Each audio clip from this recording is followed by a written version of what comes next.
Okay, so here's how today's working as we're closing out the stream.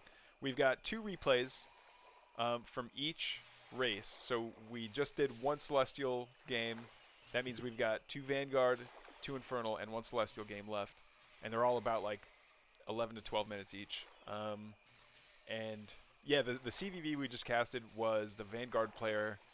It like in a macro game against Celestial, like successfully holding off vectors. Anyway, it was a super cool game. But yeah, it's just couch casting until I need to go do real life stuff. But yeah, here we are on Isle o' Dread. Here is player 1. And there's player oh, a Celestial player with pets. You never see that. Interesting. Not optimal, but good for bringing up. It is. It is. Okay. And I think it was it UJ that explained to me that Mm. a dog needs to tank 3 Sovereign's Watch hits before the camp that gets aggroed. Like it only kills 3 of the creeps and not 4 of the creeps, and it's like it's kind of a minor thing, but it's still Luminite that the Celestial player is not getting. I don't think that was me, but that makes sense to me.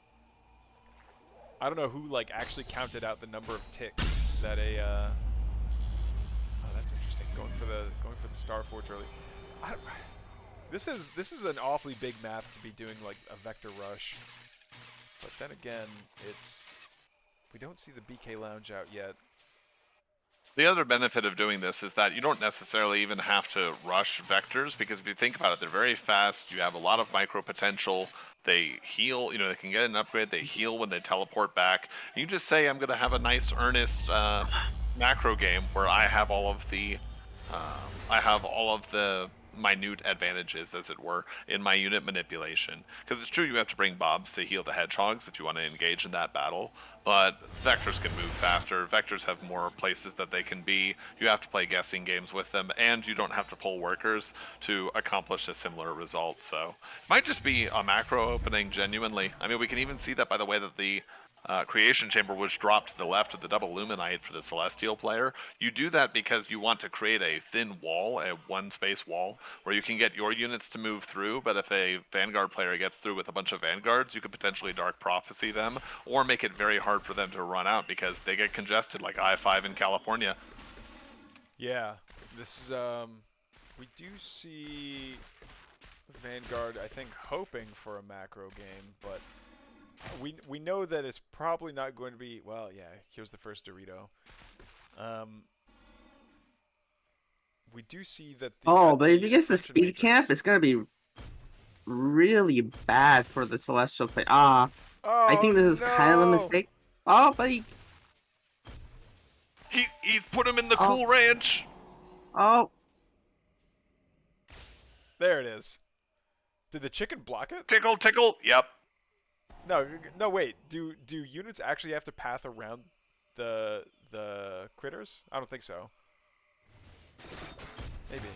No, teleport. Oh my gosh, the Bob surround. Yeah. All right. Arrest. I love it. There we go. The okay, so this is what you were talking about last game, Atano, was that it looks like player 1 has a solid wall built up here, and I wonder if that's going to impact his ability to defend a little bit more. I would almost think you would want this this sentry turret closer to the Bobs to switch between flat cannon and repair-matic. Just like any kind of attack that happens on these Bobs, you want instantly repaired. And well, there is a full wall over there. I mean, you can see that there's a habitat to the north side of that post that's stopping it from actually getting anything else done. And then actually, I think this position is pretty good because if you build the wall as semi-wall, that kind of protects your Therium. And then the only thing that happens here is that in order to engage this area, you have to run into the flat cannon's AoE. And the flat cannon, I'm willing to bet, can hit the close side of that habitat, the left close side of the habitat. And you know how in the first game we talked about it, the importance of having your Gravens have a place to run away from? or to get out on the map. It is true that you don't have that with this positioning, and that might be a bit because of the map architecture, but we'll see if Red can do something about that, or is mindful of that, or even, in fact, if Ravens are the play. Yeah, they might not even be the play, which would be interesting to see because right now it seems like the meta is hold on as long as you can. Defend, like if you're the Vanguard player, defend as long as you can. Make sure your Bobs aren't dancing on a barracks, and get up to Gravens as quickly as you can so that once you start dropping sticky bombs, then the Celestial player has to tech away from vectors, and you can get into more of a macro game that depends more on like scouting, taking camps, making sure that you're harassing your opponent's expansions a little bit better, and not so much on like, hey, this unit just straight up counters everything before minute X, Y, Z. Yes, we are seeing one of the disadvantages of trying to do this play, however, which is that there's nothing that says that, like that first Vanguard Celestial game that we looked at, there's nothing that says you actually have to engage into it and take near losses and go up to a vector count of 8 or a vector count of 9. So we can just look around the map and see what other things the Celestial player has been up to. There's a reason their supply is a bit lower. It's because they only need those 3 vectors to make sure that not an insurmountable of damage is going to get done. We see another arc ship over here. There's a collection array with prisms that are mining Ethereum over there. There's going to be another power bank as the prisms are going to go over here to the double Ethereum close to the Vision camp. And actually, this is going to mean that the Celestial player is going to really power out into the Ethereum in a way we didn't see in that first game. So even though the structure, the cadence looks similar over here to the Vanguard player, their desire to be defensive is actually hurting them right now because while they have a supply advantage, they can't really move. They haven't yet to actually move these scouts out. They just kind of exist here, kind of like the scout self-defense force, yeah, the SSDF, like of course. Yeah, of course. The very common military group, the SSDF. Yes, yeah, of course. Okay, so Jay, you are Mr. Vanguard for us right now. Let's say you're at this point in the game. You're 7 minutes in. You see vectors, and why is there this entire like adoption center of dogs here? Like it seems like they would just get.